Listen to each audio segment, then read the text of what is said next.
গুনাহ আমলনামায় থাকা অবস্থায় মরবেন না। আমলনামায় গুনাহ থাকতে যদি মারা যায়, একটা কবিরা গুনাহ জাহান্নামের কারণ হয়ে যেতে পারে। একটা গুনাহ যদি আপনার আমলনামায় থাকে, হতে পারে সেটার কারণে জাহান্নাম। আমরা তো মনে করি না আল্লাহ রহমান, আল্লাহ রহিম, আল্লাহ গফফার, আল্লাহ গাফুর, তিনি সব মাফ করে দিব। হ্যাঁ দোস্ত, আল্লাহ রহিম, আল্লাহ রহমান, আল্লাহ গফুর, আল্লাহ গফফার।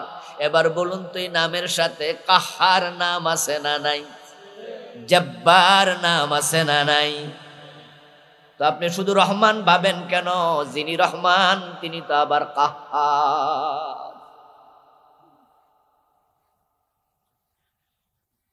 ইয়াফআলুল্লাহু মা ইয়াশা। কোরআনে আল্লাহ বলেন, আল্লাহ যা চান তিনি তাই করেন। ফাআলুল লিমা ইউরিদ, তিনি মনে যা চান তা সিদ্ধান্ত নেন, তাই করেন। তিনি যদি চান আপনাকে রহমতের আচরণ দিয়া জান্নাত দেবেন, যতই গুনাহ থাকুক সব লুকাইয়া রাখার ক্ষমতাও তার। আবার যদি চান না না একটা গুনার জন্য জাহান্নামে ফেলে দেবেন, কেন ফেললাই প্রশ্ন করার ক্ষমতা কারো নাই। হাসরের ময়দানে আল্লাহ তাআলা যখন কাহার সুরত ধারণ করে প্রকাশিত হবেন, আল্লাহর নবীরা পর্যন্ত চিৎকার দিয়া কাঁদবে আর বলবে, নফসি নফসি ইয়া নফসি। কারণটা কি? কারণ নবীরা জানেন সেদিন যদি আল্লাহ কাউকে ধরে, তাহলে আল্লাহ থেকে ছুটানোর ক্ষমতা কারো নাই। আদম আলাইহিস সালাম বলবে, নফসি নফসি নফসি নফসি। আমার আল্লাহ বলছিল জান্নাত ওই গাছের কাছে যেও না, আমি তো আল্লাহর কথা মানি নাই। যদি আজকে ধরে, আমি আদমের উপায় নাই। নফসি নফসি, আমার কি উপায়, আমার কি উপায়, আমার কি উপায়। হাদিসে আছে না এগুলা? কেউ আজকে আগে শোনেন না, কোনোদিন শুনছেন? রাসূল বলছে, রাসূলের হাদিস। কারণ নবীরা জানেন যে আল্লাহ যেমন রহমান তেমন তিনি জব্বার, যেমন তিনি রহিম তেমন তিনি কাহার। কার সাথে কি আচরণ করে আমরা জানি না।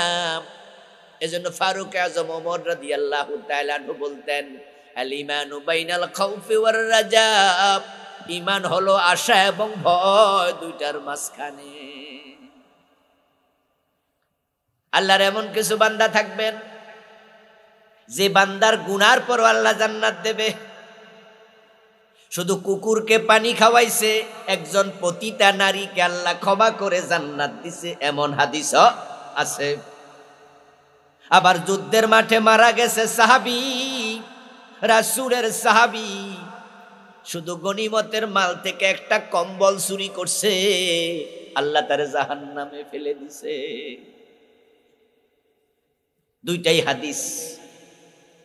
এক দেশদর্শিতা হবেন না, একদিক শুনে লাভ দিয়েন না, দুই দিক দেখিয়েন। ছেলের বাবা মেয়ের বাবারে কয়, বিয়ার আগে দিয়া, মেয়ে পছন্দ হয়েছে, বেয়াই সাহেব মাইয়া খুব ভালো, পছন্দ হয়েছে, তবে আমাদের কিছু কথা আছে। মাইয়ার বাবা কয়, বলেন। এবার ছেলের বাবা কয়, আমাদের বংশের নিয়ম আছে, বিয়া করাইলে ফোলারে মোটরসাইকেল দেয়া লাগে। আমার পোলারে বিদেশ পাঠামু, 10 লাখ টাকা আমার আগের ফুতুরও দিছে, এটারও দিবেন। আর মাইয়ারে সাজানোর জন্য নেকলেস, গয়নাগাটি, কানের, হাতের যা স্বর্ণ আছে এগুলো মাইয়ার বাবাই দেয়। পোলারে বিসিএস পাস করাইছি, কি জামাই যে পাইছেন আপনি বুঝবেন না। এরকম কইয়া কইয়া 20-30 পদের চাইছে যৌতুক। মাইয়ার বাবা একবারও না কয় নাই, শুনা পোলার বাবা তো খুশি। কয়েকটা বেয়াই, মাইয়ার বাবা যখন 20-30 পদের যৌতুক ছেলের বাবা যখন কইয়া শেষ করছে, এবার মাইয়ার বাবা শুধু একটা শব্দ বলছে, এ বিয়াতে আমি রাজি নাই। এতক্ষণ যা কইছে দাম আসেনি না গেছে, এক শব্দে সব শেষ। রাসূলুল্লাহ সাল্লাল্লাহু আলাইহি ওয়াসাল্লাম যুদ্ধের ময়দানে জিহাদ করছেন। জিহাদের এক ফাঁকে কোন সাহাবী রাসূলের কাছে পৌঁছলেন, পৌঁছে বলছেন, ইয়া রাসূলুল্লাহ ফুলানুন কাদ উস্তুশহিদা, ও আল্লাহর নবী, আজকের যুদ্ধে অমুক শহীদ হয়ে গেছে। মানে কোন একজন সাহাবী মারা গেছে। আর যুদ্ধের মাঠে মারা গেলে আমরা বলি শহীদ। কি বলি? কথা বলতে হবে আপনারাও, সব আমার দিয়ে কইল, নিজেরাও কওয়া লাগবে। যুদ্ধের মাঠে মারা গেলে কি বলি? শহীদ। ইয়া রাসূলুল্লাহ কি ফুলানুন কাদ উস্তুশহিদা, অমুক শহীদ হইছে। নবীজি শুনে বললেন, কাল্লা, অসম্ভব, কোয়াইট ইম্পসিবল। قد رأيته في النار بعباءة قد غلها, যে লোকের কথা তুমি বললে আমি তাকে নিজ চোখে জাহান্নামে দেখে এসেছি। মেরাজের রাতে রাসূলুল্লাহ জান্নাত এবং জাহান্নাম পরিদর্শন করেছেন। এই হাদিস কি আপনারা শুনছেন? তো শোনেন নাই? রাসূল মেরাজের রাতে আল্লাহ ওনারা জান্নাতও দেখাইছে, আল্লাহ জাহান্নামও দেখাইছে। নবীজি বলছেন, কাদ রাআইতুহু ফিন্নার, এই লোকটারে আমি জাহান্নামে দেখেছি। এবার সাহাবী কনফিউজ হতে পারে যে কয় কি রে, যুদ্ধের মাঠে শহীদ হলো, শহীদ হলে তো ডাইরেক্ট জান্নাত। শহীদদেরকে যেখানে মৃত বলতে আল্লাহ মানা করছে, ওয়ালা তাকুলু লিমান ইয়াকতালু ফি সাবিলিল্লাহি আমওয়াত বাল আহইয়াউ ওয়ালাকিন লা তাশউরুন। সুবহানাল্লাহ পড়েন।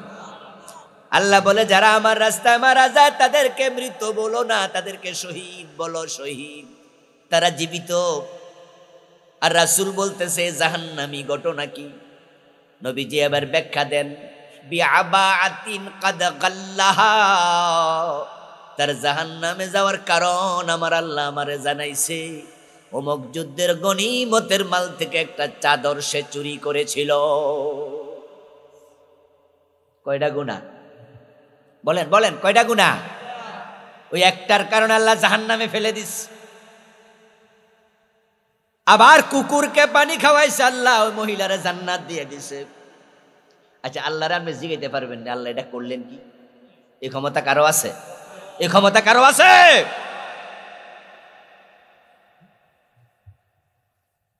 এখন আপনারা আমার সাথে কি আচরণ করে জানি না, জানি না। রাসূলুল্লাহর মেয়ের জামাই হযরত উসমান, যাকে দুন্নুরাইন বলা হতো, দুই মেয়ের জামাই, হযরত রুকাইয়া, হযরত উম্মে কুলসুম রাদিয়াল্লাহু তাআলা আনহুমা, দুইজনকে বিয়ে করছে। রাসূলের মেয়েদেরকে সম্মান দিয়া নূর বলা হলো, তাই দুন্নুরাইন, দুই নূরের টুকরার মালিক উসমান। রাসূলুল্লাহর জামাই, 10 জন জান্নাতের প্রথম সারির লোকের একজন, ইসলামের 4 খলিফার 3য় খলিফা। ওই ওসমান যখন কবর দেখতো, কবরের পারে গেলে কানতে কানতে দাঁড়ি বেয়ে বেয়ে ওসমানের চোখের পানিতে মাটি ভিজতো।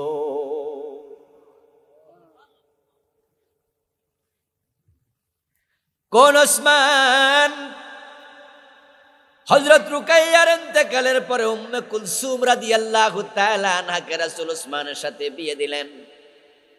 যখন উম্মে কুলসুম মারা যান, প্রিয় নবীজি উসমানকে কাছে টেনে বলেন, উসমান, তোমাকে বড্ড ভালোবাসি।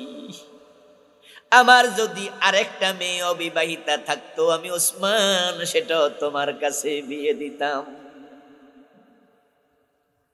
উসমান, আমার আল্লাহ বলছে তুমি জান্নাতি। প্রিয় নবীজি সাল্লাল্লাহু আলাইহি ওয়াসাল্লাম শুয়ে আছেন, রাসূলের কাছে আবু বকর গেলেন। রাসূলের শ্বশুর আবু বকর সিদ্দিক, মেয়ের নাম কি? আয়েশা নাকি? রাসূলের স্ত্রী। আল্লাহর নবীর সব অবস্থায় আবু বকর পাশে বসলেন। আল্লাহর হাবিবের লুঙ্গিটা, কাপড়টা একটু এ পর্যন্ত আইসা রয়েছে, হাঁটুর কাছাকাছি। হযরত ওমর আসলেন, রাসূলের আরেক শ্বশুর, মেয়ের নাম হযরতে হাফসা, রাসূলের স্ত্রী, ওমরের মেয়ে। আল্লাহর নবী শুয়ে আছেন ঠিক এইভাবে। কিছুক্ষণ পরে হযরত ওসমান আসলেন, মেয়ের জামাই। আমার রাসূল তাড়াতাড়ি ওসমান আসছে দেখে কাপড়টা টাইনা একবারে নিচে নামায়া দিছে। হযরত আয়েশা সিদ্দিকা রাদিয়াল্লাহু তাআলা আনহা পর্দার ওপাশ থেকে বিষয়টা খেয়াল করছে। যখন তারা তিনজন বিদায় নিলেন, এবার আয়েশা বলো, রাসূল আমার বাবা আসলো, আপনার পায়ের কাপড় ছিল না, আপনি টানলেন না, ওই অবস্থায় শুয়ে রইলেন, তাদের সাথে গল্প করলেন। ওমর আসলো, পায়ের কাপড় টানলেন না, কিন্তু উসমান যখন আসছে আপনি পায়ের কাপড় তাড়াতাড়ি টেনে দিলেন। আল্লাহ রাসূল বলে, উসমান এত ভালো সাহাবী, যাকে স্বয়ং ফেরেশতারা সম্মান করে, উসমানের লাজুকতার কারণে ফেরেশতারা পর্যন্ত লজ্জার ইজ্জত দেয়, আমি নবী কেমনে উসমানকে সম্মান না করি?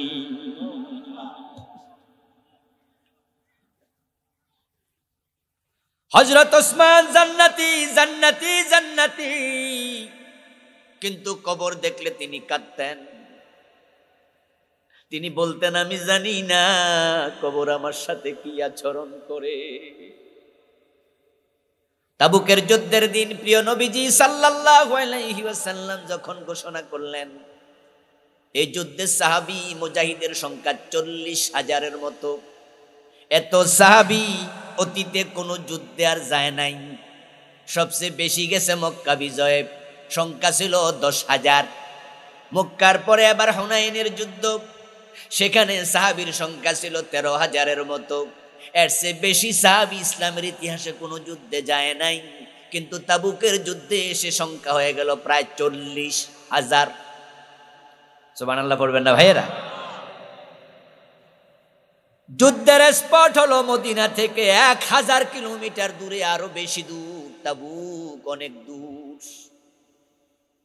সেখানে যদি সাহাবী 40,000 যায়, প্রতিজন একদিনে 3টা খেজুর খায়, তাহলে একদিনে খেজুর লাগবে 1,20,000 পিস, 1,20,000 পিস না, 1,20,000 পিস।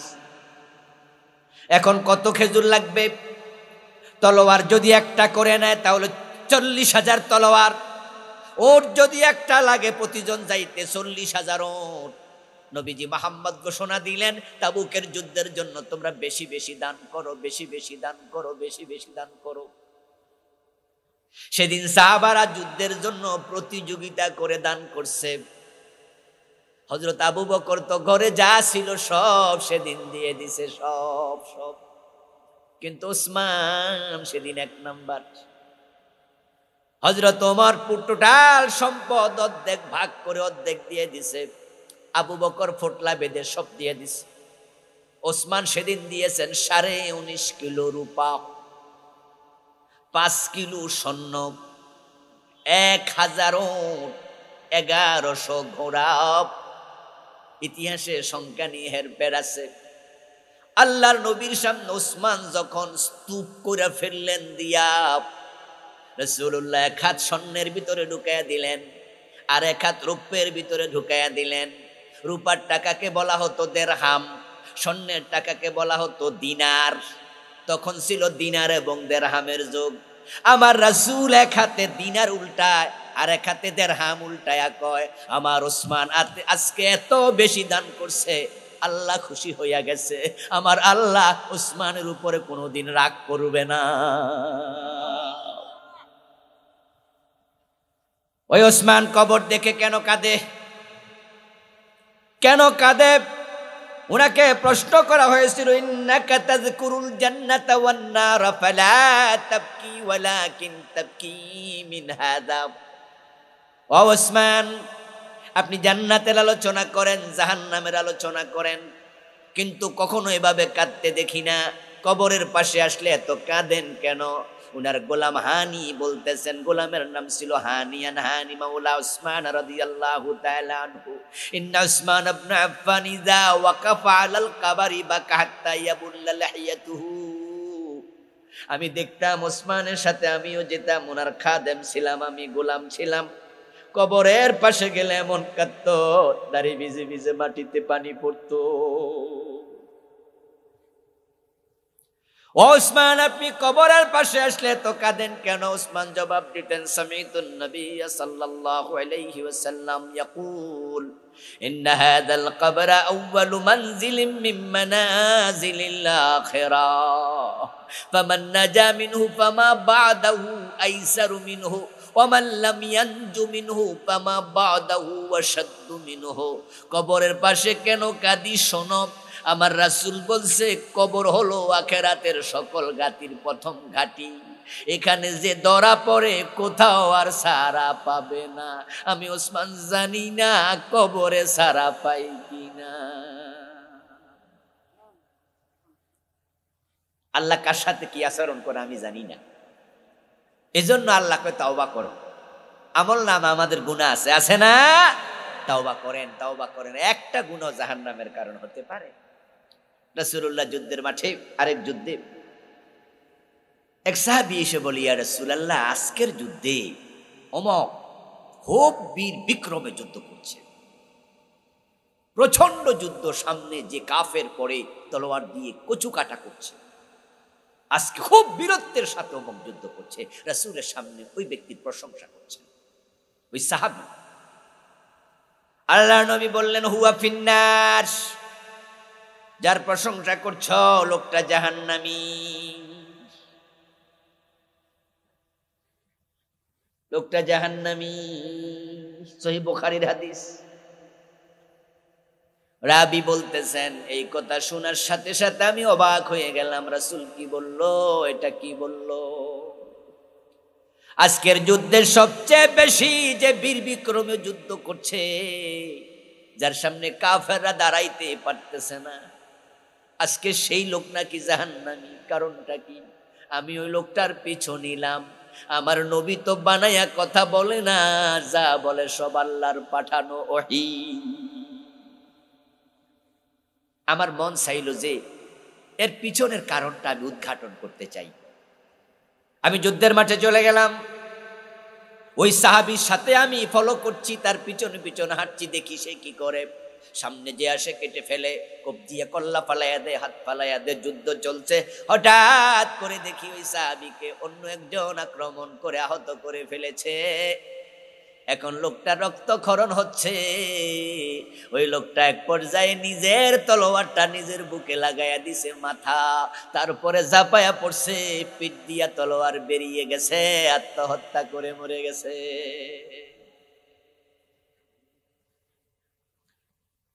সাহাবী বলেন, আমি আবার দৌড়ায়া রাসূলুল্লাহর কাছে গেলাম, গিয়ে বলি, ইয়া রাসূলুল্লাহ, আশহাদু ইন্নাকা লারাসূলুল্লাহ, আমি নতুন করে সাক্ষী দিচ্ছি নিশ্চয়ই আপনি আল্লাহর রাসূল। সুবহানাল্লাহ পড়েন। রাসূলুল্লাহ কই হইছে কি তোমার? তুমি তো আমি রাসূল এটা আগেই জানো, তুমি তো আগেই কালেমা পড়ছো, তুমি তো মুসলমান, তো আজকে আবার নতুন করে সাক্ষী দিচ্ছ কেন? বলি, ইয়া রাসূলুল্লাহ, এই হলো কারণ, আপনি যে বলছিলেন আমি পিছু নিছিলাম, এখন আমি দেখতে আইছি, কারণ সে আত্মহত্যাকারী। আত্মহত্যা করা কি জায়েজ না হারাম? সগীরা গুনাহ না কবিরা গুনাহ? হুজুর, সে জাহান্নামী কেন হইব এটা তো আমি এখন বুঝলাম। আমাদের এলাকায় যখন কোনো মানুষ বিষ খায়া মারা যায়, ফাঁসিতে ঝুলে মরে যায়, এই খবর যখন আমরা শুনি, আমরা তখন আফসোস করি, ঠিক না? আমরা বলি, আরে কয় কি বিষ খাইছে, অমুক ফাঁসি দিছে, আরে ভালো মানুষ আসিল রে, হাজী সাহেব মানুষ বিষ খাইলো কেন? আরে এ তো নামাজ পড়তো 5 ওয়াক্ত, মসজিদে দেখতাম, এই লোকটা ফাঁসি দিচ্ছে, কামটা কি করছে? আচ্ছা, যদি মানুষ আত্মহত্যা করে আপনারা শুনলে কি আফসোস করেন না? করেন। আচ্ছা, ফাঁসি দিয়া মরলে, আত্মহত্যা করলে কয়টা কবিরা গুনাহ হয়? 10, 20টা, 50টা না একটা? একটা। আচ্ছা, যে লোকটা আত্মহত্যা করলো, যার জন্য আফসোস করলেন, তার আমল নামায় আর কয়টা কবিরা গুনাহ আছে আপনারা জিগাইলে কইতে পারবেন? তাহলে আপনি কয়টার খবর পাইছেন? কথা বলেন না ভাইয়েরা, কয়টার খবর পাইছেন? আচ্ছা, একটার খবর পাই আফসোস করলেন। এবার আপনাকে আমার প্রশ্ন, আপনার আমল নামায় গুনাহ আছে কিনা? একটা না আরো বেশি? তো নিজের জন্য আফসোস করবেন কবে?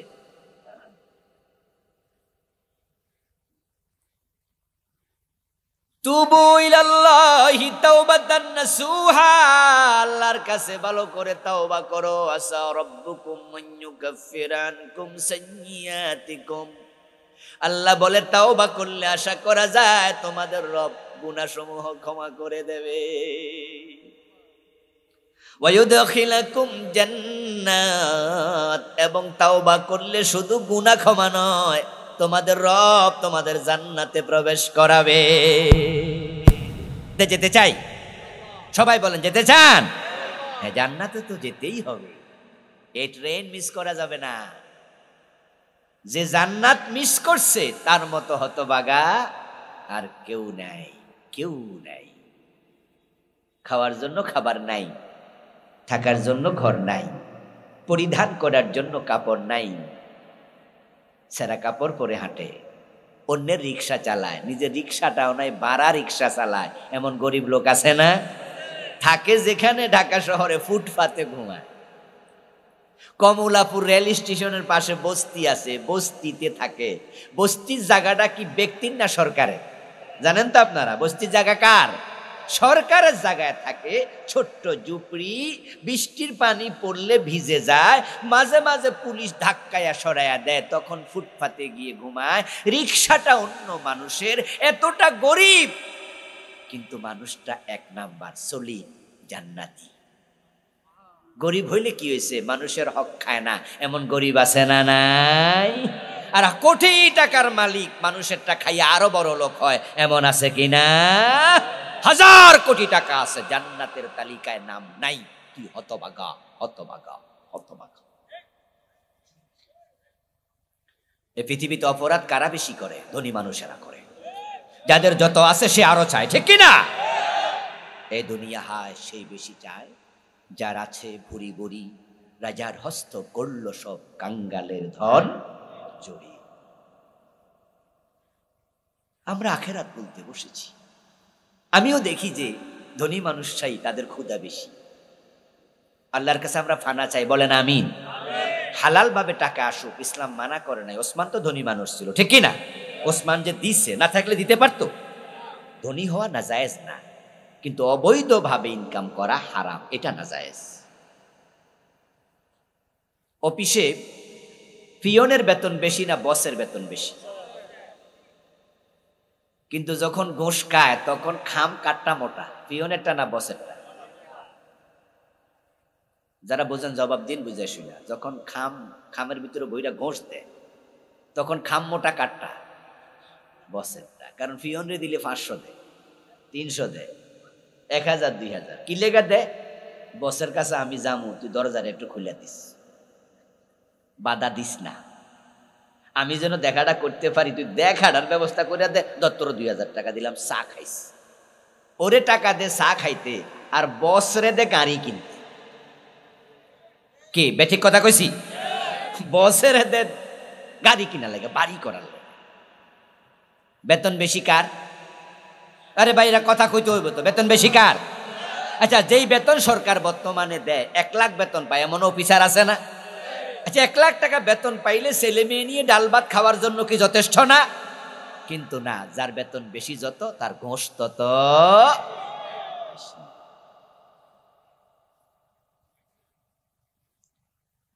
এসালম গ্রুপের নাম শুনছেন? আমি তো এ ধামতি মাদ্রাসায় পড়ছি, আপনাদের এখানে বিয়ে তো করছি এলাকায়, নাকি? শ্বশুর বাড়ি কই আমার? আরে জানে যে আমি আপনার এলাকার জামাই। আচ্ছা, এই ধামতি মাদ্রাসায় পড়তে যখন আসতাম সেই ছোটকালে, এই ঢাকা চট্টগ্রাম রোডে দেখতাম যে এসালমের বাস আছে। এসালম কোম্পানির বাস এখনো আছে না? সে ছাত্র জীবনে 90-এর দশক থেকে দেখে আসছি। কি দারুণ দারুণ বাস! এর মানে কি দাঁড়ালো? 90-এর দশকে দেখলে আজ থেকে 34 বছর আগে, 40 বছর আগে ওদের বাস কোম্পানি ছিল। তাহলে তারা কি নতুন ধনী না পুরান ধনী? কিন্তু গত কয়েকদিন আগে পত্রিকায় আসছে, ইসলামী ব্যাংকের 18টি শাখা থেকে এসালম গ্রুপ টাকা পাচার করছে 80,000 কোটি। 80,000 কোটি। বিবেকের কাছে প্রশ্ন রাখতে চাই, একটু জবাব দিয়েন তো। 80,000 কোটি টাকা যে তারা ইসলামী ব্যাংক থেকে নিল, এখানে কি রিক্সাওয়ালাদের অ্যাকাউন্ট নাই? ঠেলাওয়ালা দিন মজুরের অ্যাকাউন্ট নাই? আমার মন তো বলে ফকিন্নির অ্যাকাউন্টও আছে, যারা ভিক্ষা করে মাসে 1000 টাকা জমায়, মাইয়াটা বড় হইতেছে, কিছু টাকা অ্যাকাউন্টে জমায়, পরে বিয়া দিতে কাজে। এই 80,000 কোটি টাকার মাঝে কত গরিব, কত ফকিন্নির অ্যাকাউন্ট আছে।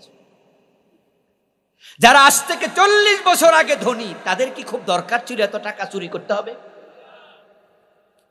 আজ থেকে 15-20 দিন আগে অ্যাসালম কোম্পানির মা মারা গেছে।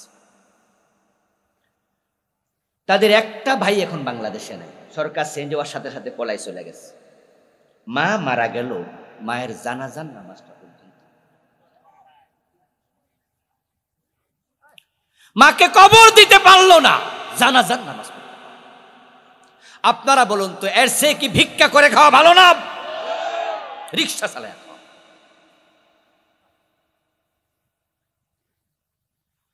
আমার দোস্ত, তাওবা করো, তাওবা।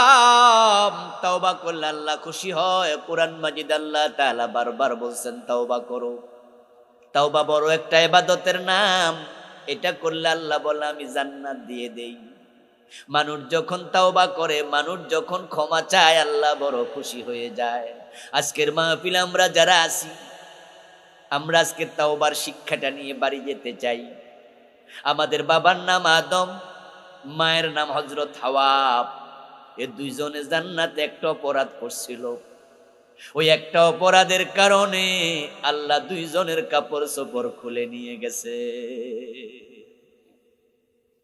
এই আলোচনা আল্লাহর কোরআনে আছে কিনা? আছে। ফালাম্মা যাকাশ শাজারা, আল্লাহ বলছে গাছের কাছে যেও না, কিন্তু তারা দুইজন গেলেন, গাছের ফল খেলেন। বাদাত লাহুমা সাওআতুহুমা, সাথে সাথে দুজনের কাপড় জান্নাতি পোশাক মাটিতে খসে পড়ে গেল। এখন দুইজন নিরাবরণ, দুইজন উলঙ্গ। তাফিকা ইয়াকসিফানে আলাইহিমা মিন ওয়ারাকিল জান্নাহ। আল্লাহ কোরআনে বলে তারা জান্নাতের গাছের পাতা ছিঁড়ে নিজের লজ্জাস্থান ঢাকতে শুরু করলো। ফাকালা রাব্বানা যালামনা আনফুসানা ওয়া ইন লাম তাগফির লানা ওয়া তারহামনা লানাকুনান্না মিনাল খাসিরিন। তারপরে দুইজন মিলে আল্লাহর কাছে তাওবা করলো। ফাতাবা আলাইহি, কোরআনে কয় আল্লাহ তাওবাও কবুল করলো। কিন্তু আল্লাহ বলে আদম হাওয়া, গুনাহ করছো, জান্নাতে আর থাকতে পারবা না, এবার দুনিয়ায় চলে যাও। আল্লাহ জান্নাত থেকে বের করে দুনিয়ায় পাঠাইয়া দিল। এই আলোচনা করে আল্লাহ বুঝায় আদমের সন্তানেরা, তোদের মা বাবা আমার একটা কথা শুনে নাই, আমি জান্নাতের পোশাক খুলে রাইকা দুনিয়ায় পাঠাইয়া দিছি, আর তোরা সুদ খাইয়া, গোশ খাইয়া, ওজনে কম দিয়া, মালে বেজাল দিয়া, পরের জমি দখল কইরা ওই জান্নাতে আসার স্বপ্ন কেমনে লালন করস?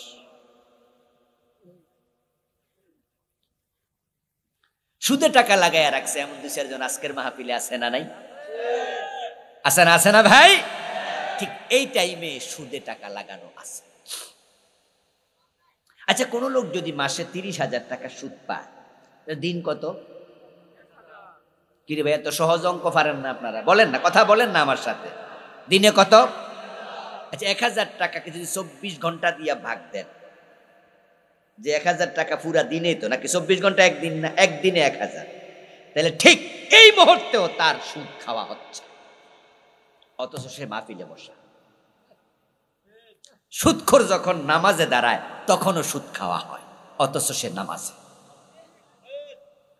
সুদ খেলে গুনাহ হয় 73টা, সবচেয়ে ছোটটা হলো নিজের মায়ের সাথে জেনা। তাহলে সুদখোর 24 ঘন্টা মায়ের সাথে জেনার গুনাহ লিপ্ত। সুদখোর যখন নামাজে দাঁড়ায় তখনও মায়ের সাথে জেনা করছে। সুদ খাওয়া অবস্থায় যদি মৃত্যু হয়, মায়ের সাথে জেনা করা অবস্থায়।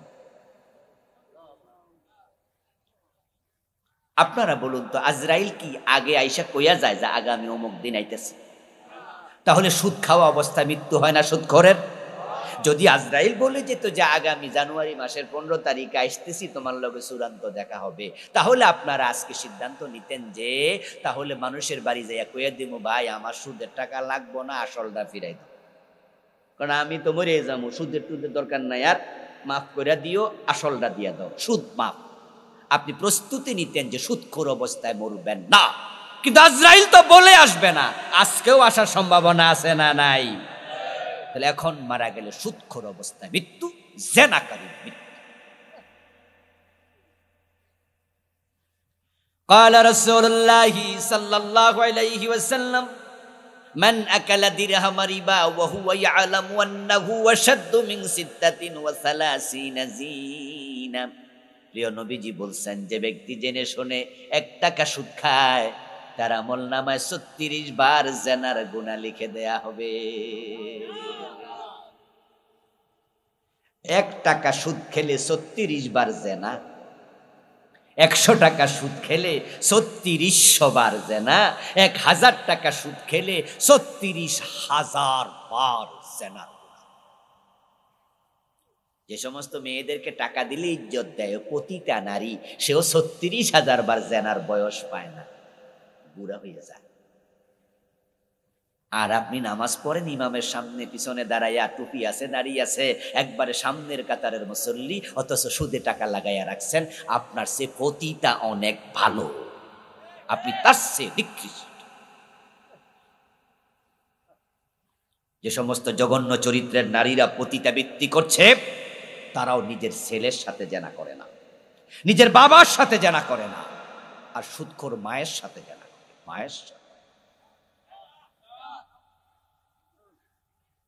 আজকে তওবা করে বাড়ি যান, আজকে আজকে। আমার দোস্ত, মানুষ গুনাহ করবে আল্লাহ তাআলা জানেন, কারণ আদম নবী মানুষের বাবা, তিনি আল্লাহর নবী হওয়ার পরেও তিনি জান্নাতে আল্লাহর কথা শুনে নাই। মানুষের পিছনে শয়তান আছে, আওয়াজ দিয়া বলুন তো, শয়তানকে কিয়ামত পর্যন্ত হায়াত দিছে কে?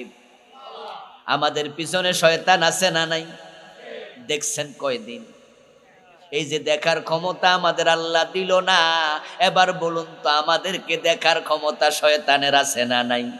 এই ক্ষমতা তারে দিল কে? শয়তান আমাদের রক্তের সাথে চলে। রাসূল বলছেন, না শয়তান ইয়াজরি মিনাল ইনসানি মাজরাদ দাম। মানুষের দেহে যেমন লোহিত কণিকা চলে, শয়তান রক্তের সাথে তেমনি চলে। এই ক্ষমতা দিল কে? মানুষকে বানানোর সময় আল্লাহ কাম, ক্রোধ, লোভ দিয়েছে। মানুষ লোভে পরে গুনাহ করবে, মেজাজে পরে গুনাহ করবে, এগুলো আল্লাহ জানে, তাই তওবার দরজাও খুইলা রাখছে। মানুষ গুনাহ করবে এটা আল্লাহ জানে। মেজাজ খারাপ দেখায় মারামারি লেগে যাচ্ছে না? আচ্ছা, মানুষের ঘুষি মারলে গুনাহ হয় না? আল্লাহ জানে যে ঘুষাঘুষি করবো, কিলাকিলি করবে, ঝগড়া লাগবে, লাইগা মেজাজের কারণে বউরে তালাক দিয়ে দিব। বাংলাদেশে যত তালাক হয় তার মাঝে 99.99টা মেজাজের কারণে হয়। মানে রাইগা টাইগা তালাক যে দেয়, 3টার নিচে দেয় না, কম দিলে 3-4টা দেয়। হ্যাঁ, একসাথে মেয়েরা দেয়, এবং আর যে সামনে থাকে রাগ দেখাইলে হেরেও দেয়। ভাবি বাধা দিছে, ভাবিরও তালাক দেয়। বউ তালাক দিছে আর ভাবি কয়ে তুই কি করতো, তোরেও তালাক। পরের বউও তালাক দিয়া দেয়। পরে এবার যখন মেজাজ ঠান্ডা হয় তখন কয় করলাম কি? এবার হুজুর খোঁজে, হুজুর তালাক বলি নাই, চালাক বলেছিলাম। তুই চালাক, তুই বড় চালাক। হুজুর কয় যে তুমি চালাক কইলে আমার সমস্যা কি? ফতুয়া, তালাক হয় নাই, কিন্তু নিজের মন নিজেকে কুড়ে কুড়ে সব দিন খাবে। একটা মেজাজ মানুষকে কতটা নিচে নিয়ে যায়। আল্লাহ এই মেজাজ দিয়েছে সৃষ্টিগতভাবে, দিয়া কয় কন্ট্রোল করো, কন্ট্রোল কন্ট্রোল। আপনারা দেখবেন যে এই মেজাজটা আমরা বাজার থেকে কিনে আনি না। বয়স মাত্র 3.5 মাস, 4 মাস, 5 মাসের বাচ্চা, এটা ক্ষুধা লাগছে, ক্ষুধা লাগলে দেখবেন প্রথমে এটা কান্দে। মা ভাত রান্না করতেছে, তখন দেখবেন যে এটা খাটের উপরে শুইয়া মারে সিগন্যাল দেয়, মিস কল দেয়, ও হ্যাঁ এরকম করে আওয়াজ করবে। দেখে মা আসে না, এবার একটু আওয়াজ বাড়াইয়া দেয়, আর একটু জোরে কান্দে। দেখে মা আসে না, এবার দেখবেন যে কান্দে, যে কান্দে, লাফাইয়া লাফাইয়া কান্দে। মা সব রাখা দৌড় মারে, আইসা কোলে লয়, কোলে লয় দুধে মুখ লাগায়, এখন দুধও খায় না, সোজা হইয়া থাকে। এরকম চিত্র দেখেন নাই? 3.5 মাস 5 মাসের বাচ্চা হে বুঝে কেমনে যে রাগ দেখাইতে।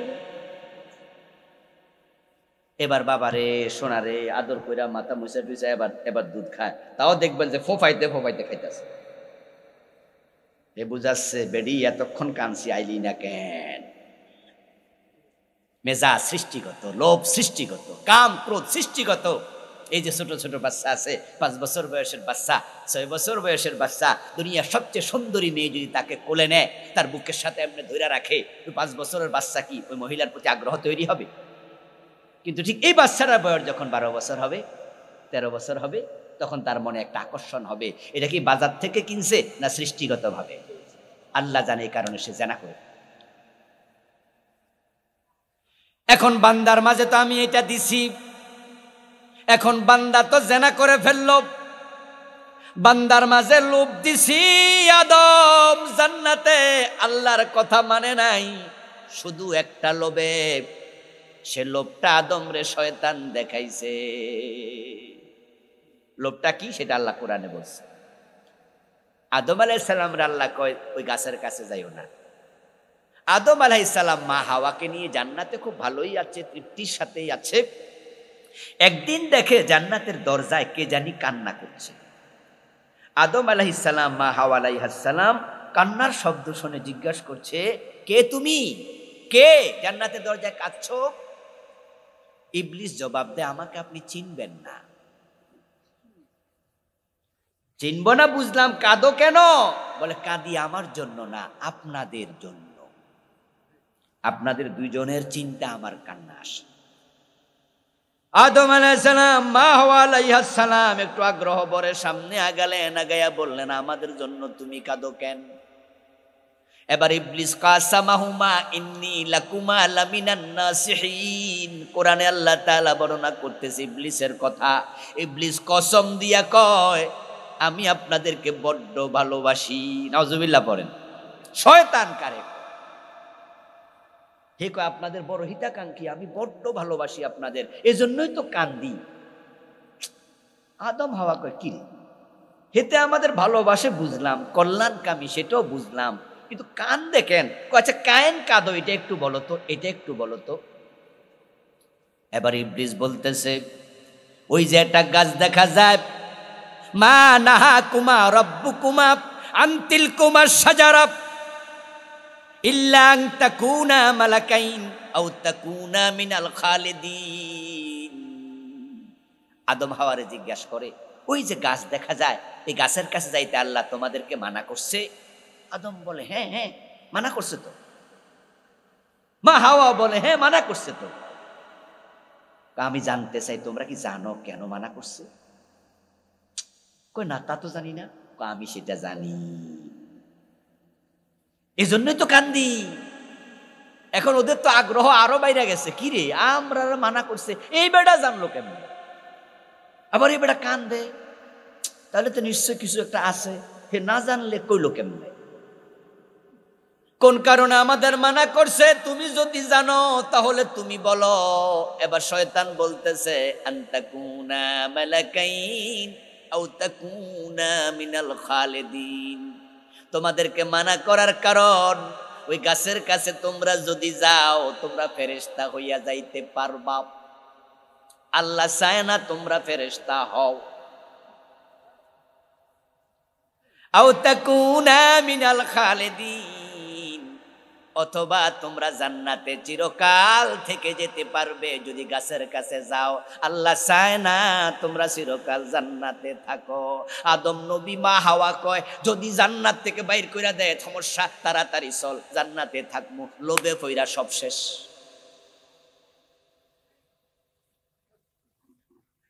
ও দোস্ত, আদম হাওয়ার অন্তরে যে জান্নাতে থাকার লোভ, এই লোভ আমাদেরও আছে না নাই?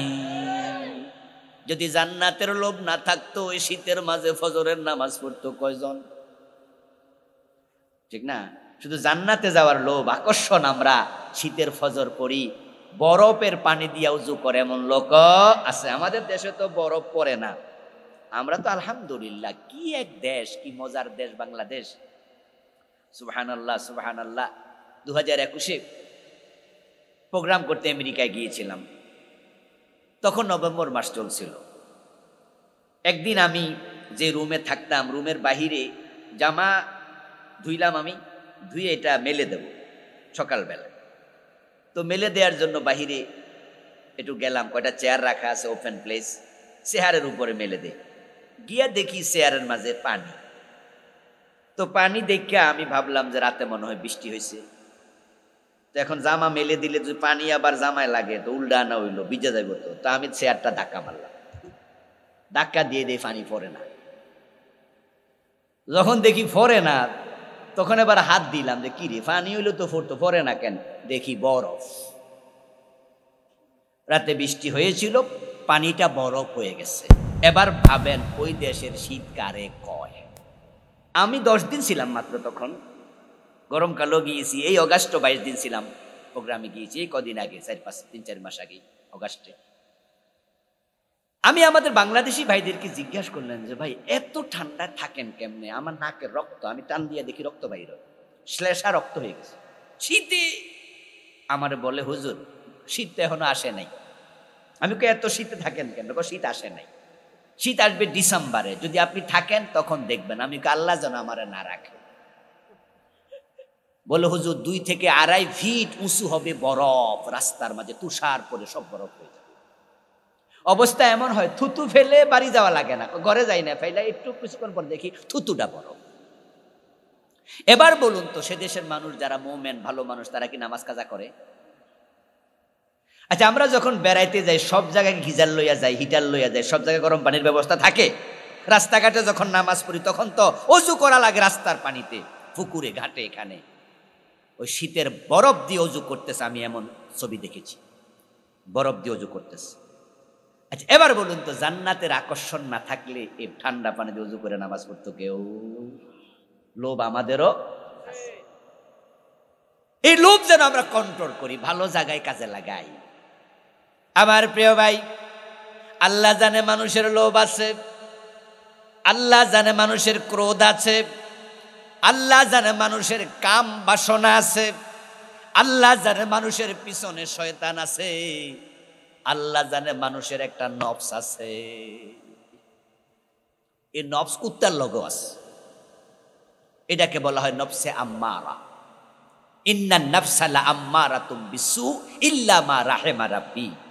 আপনার নফস আপনাকে সারাক্ষণ উল্টা পাল্টা ধোঁকা দেবে। আপনি ঘুমাইলে উল্টা পাল্টা স্বপ্ন দেখাবে। স্বপ্ন 3 প্রকার হয়, একটা নফসের, আর একটা শয়তানের, আর একটা আল্লাহর। নফস আপনাকে স্বপ্ন পর্যন্ত ওযু ভাঙায় আছে, গোসল করে ফরজ করে ছেড়ে।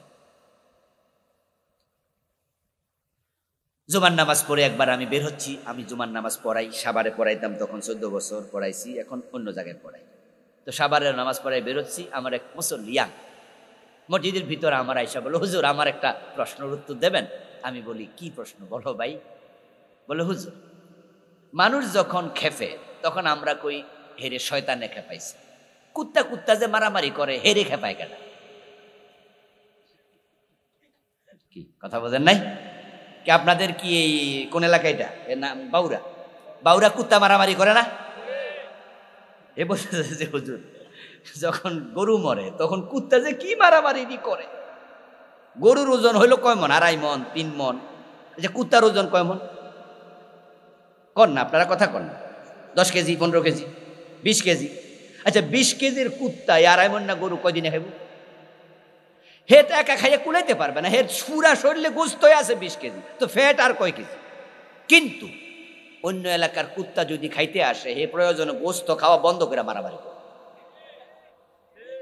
কি ঠিক কিনা? ঠিক কিনা? হে প্রয়োজনে খাইব না, কয় কে খাক, শকুনে খাক, কাউয়া খাক, তোরে দেব না। আচ্ছা হুজুর এই যে কুত্তা যে মারামারি করে হেরে খেপায় কেন? এই প্রশ্ন শুনে আমি একটু অবাক হলাম। তাকে বললাম যে ভাইরে ভাই, এই প্রশ্ন তো কোরআন হাদিস উত্তর পাবো না, এবং আমার এটা জানা নাই। কথা তো সত্য, কুত্তা তো খেপে, এটা তো ঠিক, কিন্তু খেপাইলো কয় যে শয়তান তো আর খেপাইব না, শয়তান হের কাছে যাইব কেন? আমি কই তাও ঠিক, শয়তান হের কাছে যাইব না, কিন্তু খেপাইলো কেডা? এটা তো আমারও প্রশ্ন। আচ্ছা ভাই তুমি আমার 2-4 দিন সময় দাও, আমি একটু চিন্তা করি আসলে ব্যাপারটা কি, হেরে খেপায়। বিভিন্ন মাসালা আটকা পড়লে আমরা ওস্তাদদেরকে ফোন করি, বইতে না পাইলে খোঁজাখুঁজি করে না পাইলে, ওস্তাদ বেঁচে আছে এখন আমাদের ধামতি আলিয়ার সবচেয়ে বড় ওস্তাদ, যিনি আমাদের শাইখুল হাদিস আল্লামা ফজলুল করিম হাফেজাহুল্লাহ, আমাদের নসর ভাইয়ের বাবা, আমাদের শাইখুল হাদিসের নাম শোনেন নাই? দামতি এলাকার লোকেরা তো শোনারই কথা। আবু নসর আশরাফির বাবা হুজুর ওয়াজ করবে। ও মাশাআল্লাহ, হুজুর নাকি কালকে বালিনার পীর সাহেবের ওখানে আসবে। হুজুর বেঁচে আছেন, আমরা 6 বছর পড়ছি, অনেক বড় আলেম। তো যখনই মাসালা পারি না, কোনো জায়গায় ফেঁসে পড়ি, তখন মোবাইলে হুজুরের নাম্বারটা খুঁজা হুজুর একটু জিগাই যে হুজুর এই প্রশ্নের উত্তর তো কিতাবে পাই না, পারিও নামনে একটু কন। কিন্তু কুত্তার ব্যাপারে ডরে জিগাই নাই, হুজুর দমক দিতে পারে। হুজুর বলবো তুমি বুঝার প্রশ্ন খুঁজা পাইলা না। আমি কিন্তু ভাবছি যে ঘটনা কি, কে খেপায়। ভাই হঠাৎ আমার অন্তরে আল্লাহ তাআলা এটা ঢেলে দিলেন, আমি উত্তর পেয়ে গেলাম যে আয়াতটা কিছুক্ষণ আগে পড়লাম, ইন্নান নাফসা লাআম্মারাতুম বিসসু। ওই নফস, যে নফস ক্ষুধা লাগায়, যে নফস আপনাকে উত্তেজিত করে। আচ্ছা, আল্লাহ যদি তাওবার দরজা না খোলে আমরা বেহেশত পামু? আল্লাহ জেনে শুনে এই কারণে তিনি তাওবার একটা দরজা আমাদেরকে বানানোর আগে বানাইছে। সুবহানাল্লাহ পড়েন সবাই। এবং এই দরজাটা আল্লাহ তাআলা যখন বানাইছে তখন থেকে আজকের এই মুহূর্ত পর্যন্ত 1 সেকেন্ডের জন্য বন্ধ করেন, 24 ঘন্টা খোলা। একজন মানুষ যদি গুনাহ করতে করতে তার গুনাহ পাহাড়ের চূড়া পরিমাণ উঁচু হয়ে যায়, একবার তাওবা করে আল্লাহ সবটা একসাথে ক্ষমা করে দেয়। আত্তাইবু মিনাজ যামবি কামান লা যামবা লাহু। নবীজি মুহাম্মদ বলেছেন, আমার আল্লাহ তাওবাকারীকে তো পছন্দ করে।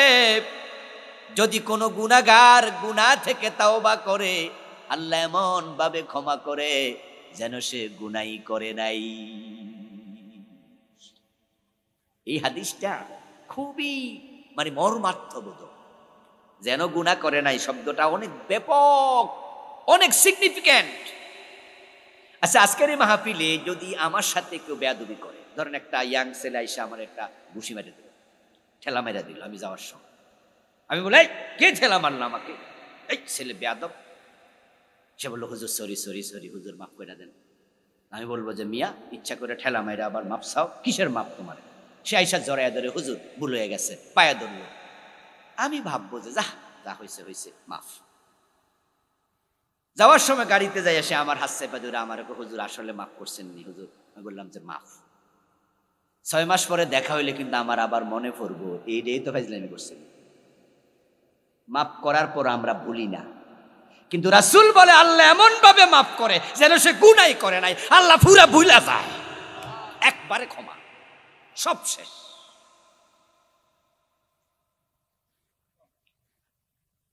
শর্ত আছে, তাওবা করার পরে সে গুনাহ আর দ্বিতীয়বার করা যাবে না।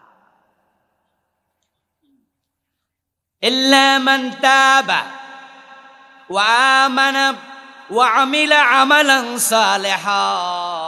তাওবা করবে, পরিপূর্ণ ঈমানদার হবে এবং নেক আমল করবে। ফামান তাবা মিন বাদি যুলমিহি, গুনাহ করার পরে যে তাওবা করে, ওয়া আসলাহা, এবং সে আর গুনাহ করে না, সংশোধিত হয়ে যায়। শুধু ক্ষমা নয়, ফাউলাইকা ইউবাদদিলুল্লাহু সাইয়্যাতিহিম হাসানাত। আমার আল্লাহ কয়, যদি সে ভালো কইরা তাওবা করতে পারে, আমি তার গুনাহগুলো শুধু মাফ করি না, আমি গুনাহগুলোকে সওয়াব বানায়া দেই। তার মতো দয়াওয়ালা আর কেউ। তওবার দরজা খোলা, এখন আপনি শুধু তাওবা করলে হয়, আল্লাহ এত খুশি হয়। সুবহানাল্লাহ। রাসূলুল্লাহ একটি উদাহরণ দিলেন, সহিহ বুখারীতে এসেছে, কোন মানুষ যদি মরুভূমিতে সফর করে, 100 মাইল দূরে যাবে, মাঝখানে কোনো বাড়ি ঘর নাই, তাই সে ওটের পিঠে রুটি, খেজুর, পানি এগুলো নিয়া, কাপড় চোপড় লইয়া সে যাচ্ছে। 100-200 মাইল লম্বা মরুভূমি পৃথিবীতে আছে না? আরব দেশে গেলে তো আপনারা দেখেন যে শত শত মাইল মরুভূমি। রাসূল বলে, শোনো, এই লোকটা চলতে চলতে চলতে চলতে এক পর্যায়ে ক্লান্ত হয়ে গেল। 2-4 দিন চললে তো সবাই ক্লান্ত হয়। সে কি করলো, তার ওঁটটাকে একটা রশি দিয়া বেঁধে একটা পাথরের সাথে রাইখা দিল, একটু ঘুমাইলো। হঠাৎ কিছুক্ষণ পরে জেগে দেখে ওঁটটা রশিটা কেমনে জানি খুইল্লা চলে গেছে। প্রিয় নবীজি বলেন, যখন সে ওঁটটা হারিয়ে ফেলল, মনে মনে ভাবে পানিও নাই, খেজুরও নাই, রুটিও নাই, বাড়িঘর নাই, শত শত মাইল মরা ছাড়া কোনো উপায় আর। সে মৃত্যুকে নিজের চোখে দেখতে পাচ্ছে। এবার সে ওঁটটাকে খোঁজার জন্য একবার এই পাহাড়ে ওঠে, আরেকবার ওই পাহাড়ে ওঠে, একবার এদিকে দৌড় দেয়, আরেকবার ওদিকে দৌড় দেয়। অনেক খোঁজাখুঁজির পরে ওঁট পাইল না, না পাইয়া আবার আগের জায়গায় ফিরে আসছে। এসে ওই জায়গায় বইয়া বইয়া ভাবতেছে, হায় রে, এমন জায়গায় আইছি, এখন তো মরে যাব বুঝি, আর যাবোটা কই, উপায় নাই। ক্লান্ত দেহ, এর মাঝে আবার চোখ তার লাগা গেছে, সে একটু ঘুমায়া পড়ছে। নবীজি মুহাম্মদ সাল্লাল্লাহু আলাইহি ওয়াসাল্লাম বলেন, কিছুক্ষণ পরে সে জেগে উঠে দেখে তার ওঁটটা তার সাথে দাঁড়ায় আছে।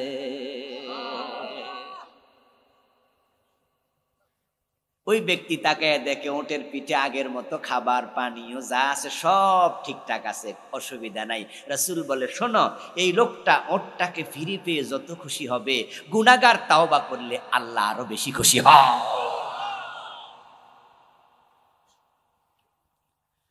নব্বি বাদি আন্নী আনাল গফুরুর রহিম, কোরআনের আয়াত। ও দোস্ত মুহাম্মদ, আপনি আমার বান্দাদের কাছে খবর দিয়ে দেন, আমি আল্লাহ বড় ক্ষমাশীল, আমি বড় দয়াবান। আমি চাই তারা তওবা করুক, তারা তওবা করুক, তারা তওবা করুক, তারা ক্ষমা চাক। নব্বি ইবাদি, আপনি খবর দিয়া দেন, আমি বড় দয়াবান, বড় ক্ষমাশীল। আল্লাহ তাআলা যখন সর্বপ্রথম কলম বানালেন, কলমের নাম শুনছেন না? আল্লামা বিল কালাম, কোরআনে আছে না? কলম, কলম একটা মাখলুকের নাম। লৌহে মাহফুজ, আরশ, কুরসি, লৌহ, কলম, এগুলো তো শুনে থাকবেন আপনারা। কলম আল্লাহর একটা মাখলুক, যেটা লিখে। আল্লাহ কলম বানায়া কলমকে বলছে, ইয়া কালাম উকতুব, ও কলম তুমি লিখো। কলম আল্লাহ তাআলাকে প্রশ্ন করলেন, প্রভু আমি কি লিখবো? আপনি না বললে তো আমি জানি না, আপনি বলুন কি লিখবো।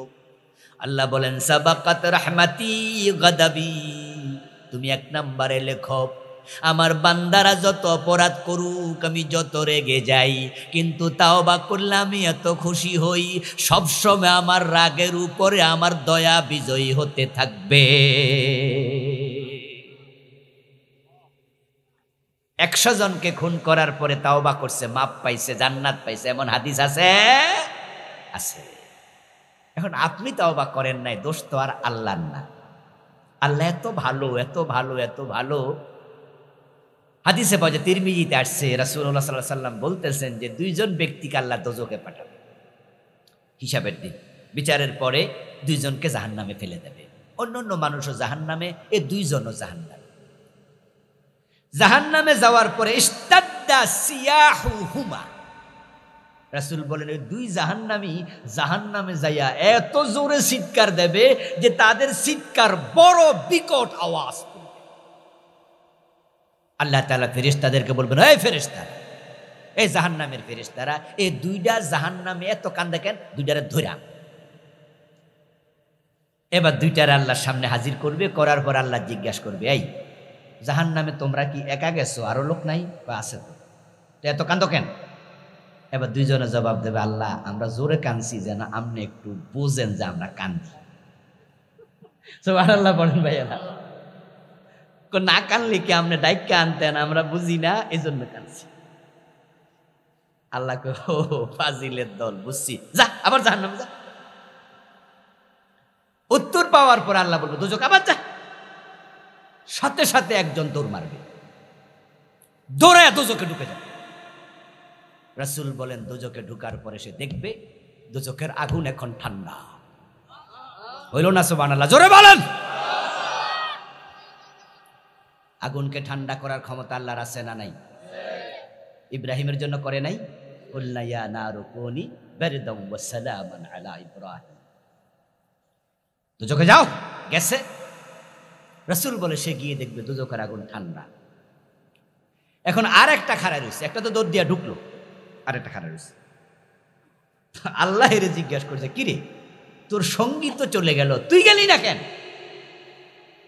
সে জবাব দে, আল্লাহ আপনার মতো রহমান, আমার চিৎকার দেখেই তো আপনি আমারে বাইর কইরা আনছেন। আচ্ছা দোজখ থেকে বাইর কইরা আপনি আমারে দোজখে ঢুকাবেন, আমি তো ভাবতেছি আল্লাহ এটা কইল কি? আল্লাহ তো এই কথা কওয়ার কথা না।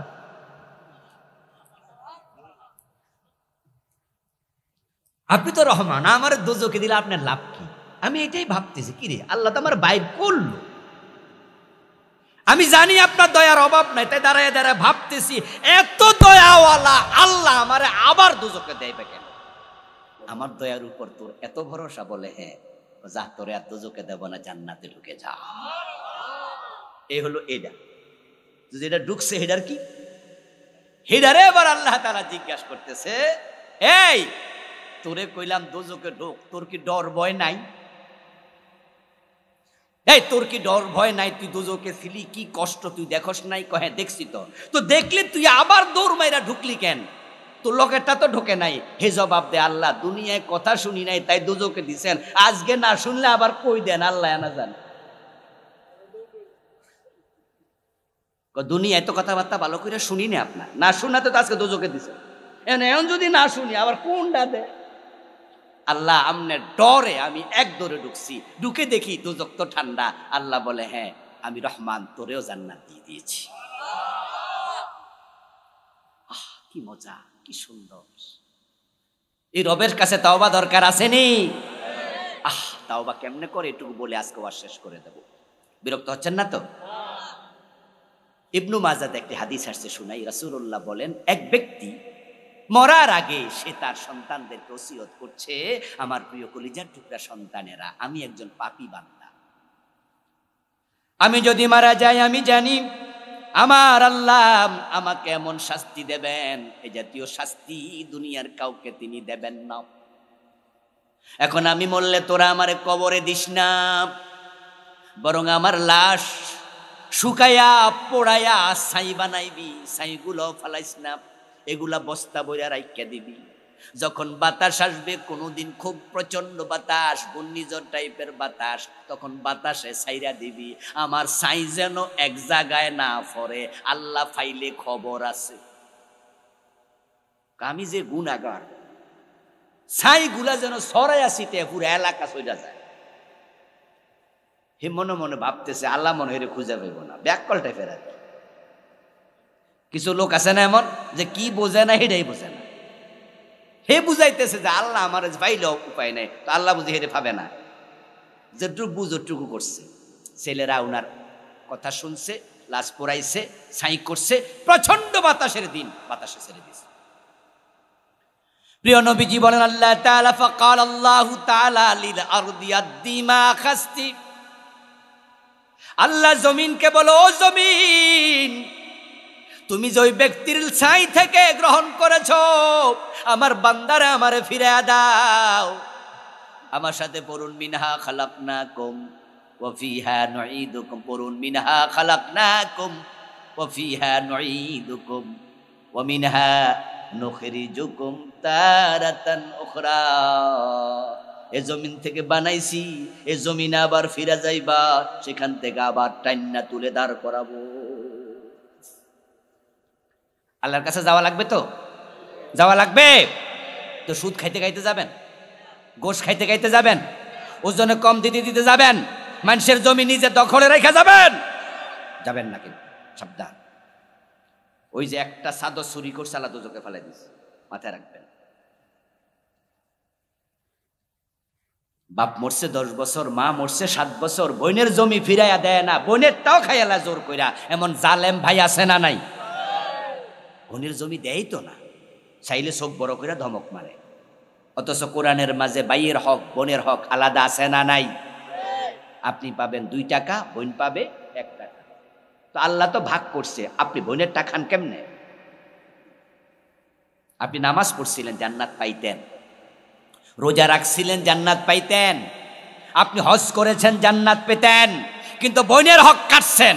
রাসূল বলে মান কাতা মিরাসা ওয়ারিসিহি কাতা আল্লাহু মিরাসাহু মিনাল জান্নাহ। যে ওয়ারিসের হক কেটে রাখে আল্লাহ তার জান্নাত কেটে নেয়। অন্য হাদিসে আছে মান আখাযা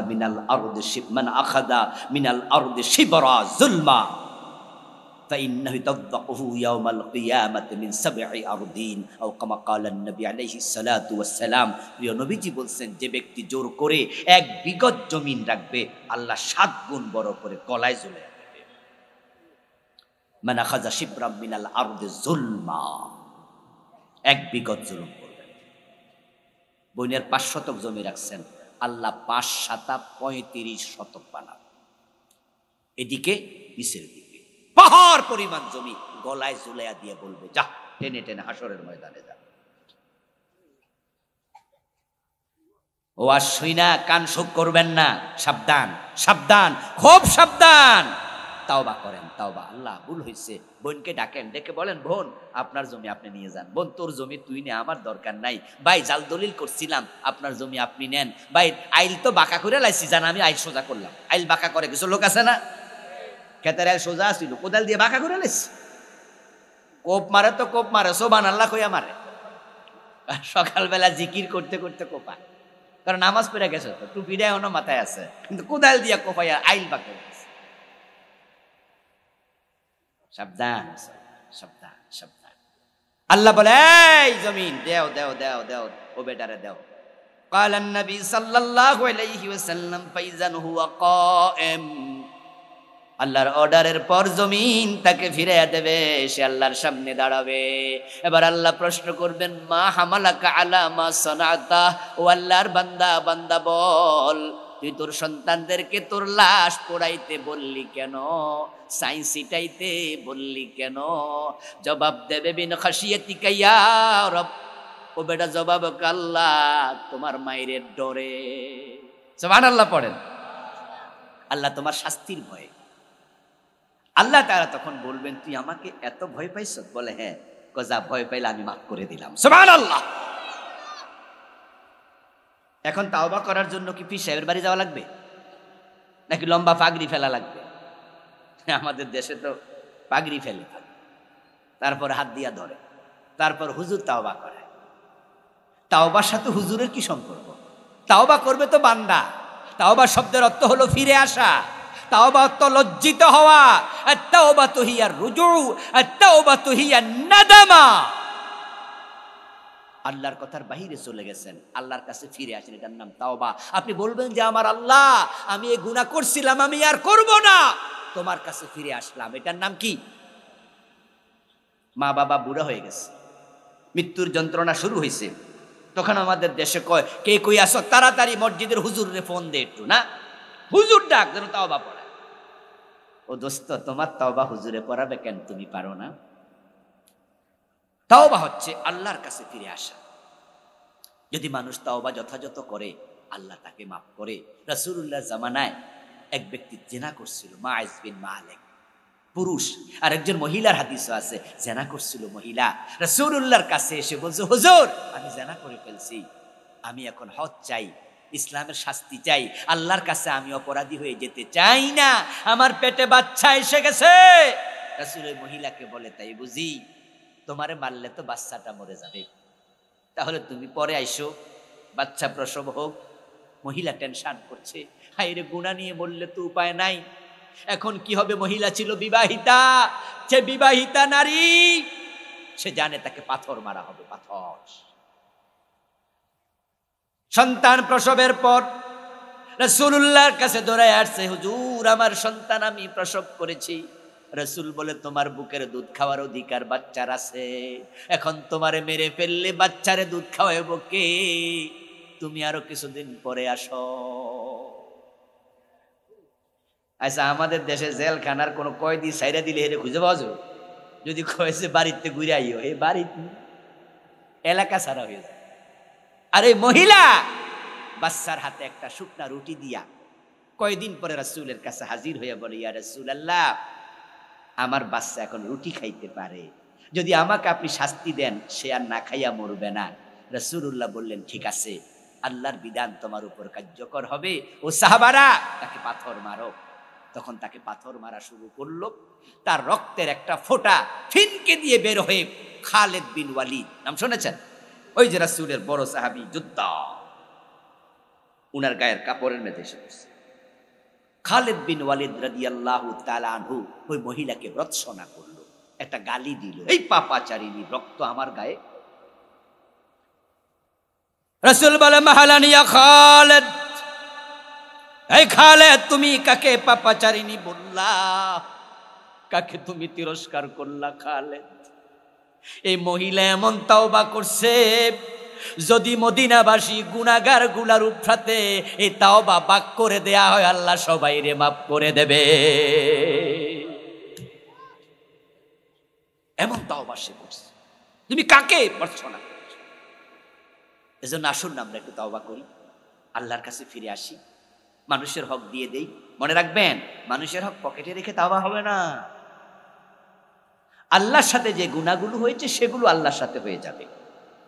নামাজ পড়েননি তো, আজকে সিদ্ধান্ত নিয়ে বাড়ি যান যে আল্লাহ, আমি আর নামাজ কাজা করব না, অতীতের জন্য ক্ষমা চাই, আল্লাহ সবটা মাফ করে দেবে।